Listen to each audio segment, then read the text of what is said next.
국무조정실장님 나와 계십니까? 네, 분단 국가인 대한민국에서 특히 어렵게 지내고 계시는 분들이 접경 지역에 있는 국민들이 아닐까 생각합니다. 군사적 대결 때문에 여러 가지 통제를 받고 있죠. 그중에서도 우리 서해 5도에 있는 지역 주민들 얘기를 좀 실장님께 해 보려고 합니다. 서북도서 주민들께서는 야간 운항 문제, 그리고 항해 계획서 문제, 그리고 어장과 어로 문제 등으로 고통을 받고 있는데 혹시 얘기를 들어본 적이 계실까요? 네, 들어봤습니다. 예. 먼저 이제 야간 운행 문제를 좀 보면 인천지방해양수산청이 고시한 서북도서 선박운항 규정에는 주간 운행하는 것으로 원칙이 되어 있습니다. 그런데 지역 주민들께서 불편을 호소해서 20년, 21년도에 해양수산청이 야간 운행과 관련해서 부분 허용 개정을 2차례 추진했는데 해군의 반대로 무산이 됐어요. 그리고 어선 입출항 관련 항해 계획서를 24시간 사전 제출하는 제도가 있는데 이런 겁니다. 그러니까 백령도에 있는 우리 어민이 배를 끌고 옹진까지 나와서 다음날 나가려면 24시간 전에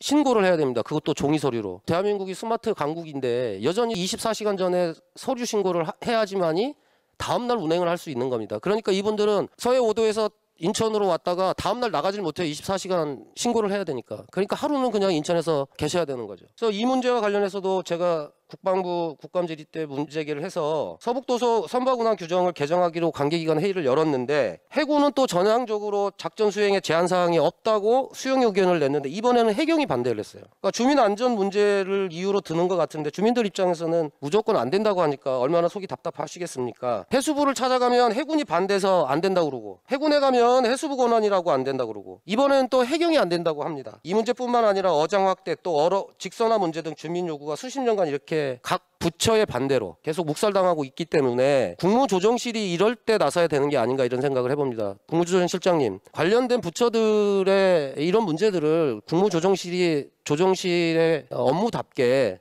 TF를 구성하든지 해서 이 문제를 좀 전향적으로 해결해 가야 될 것 같은데 국무조정실에서 좀 나설 의향이 있으십니까? 네, 근데 그동안 이게 야간 운행의 안전 문제 때문에 기관 간에 그런 이견이 있어 왔습니다만은 지금 해수부에서 11월 중 관계부처 회의를 통해 가지고 지금 추진 의지를 가지고 협의를 지금 하고 있습니다. 그래서 좀 그걸 지켜보고 마무리가 안 되는 경우에 저희가 조정을 좀 해보도록 그렇게 하겠습니다. 조정실장님, 제가 말씀드린 거는 단순하게 해수부 문제가 아닙니다. 어떤 문제는 해경이 반대하고 어떤 문제는 해군이 반대하고 그래서 종합적으로 이 관계기관들이 전체적으로 조정을 좀 해야 되는데 잘 안 되고 있기 때문에 조정실장님께 단순하게 그 문제뿐만 아니라 지금 서해 5도 전체가 갖고 있는 여러 가지 문제들에 대해서 좀 조정을 해주시라는 당부의 말씀 드리는 거고요. 더군다나 서해 5도 주민들이 사실은 안개, 풍랑, 군사훈련까지 합치면 연중 120일 동안을 갇혀 살아야 한답니다. 그래서 이분들은 서해 5도 주민들은 하루가 12시간이라고 하는 자주 섞인 얘기들을 하신답니다. 그래서 서해 5도 지원 특별법까지 지금 제정했고 특히 인천시의 경우에는 이분들을 위해서 정주 생활지원금을 확대하겠다라고 정부에도 요구하고 있고 또 지원 특별법이나 개정 요구도 하고 있는 상황이라서 이런 문제들까지도 함께 챙겨봐 주시기를 당부드리겠습니다. 네, 잘 알겠습니다.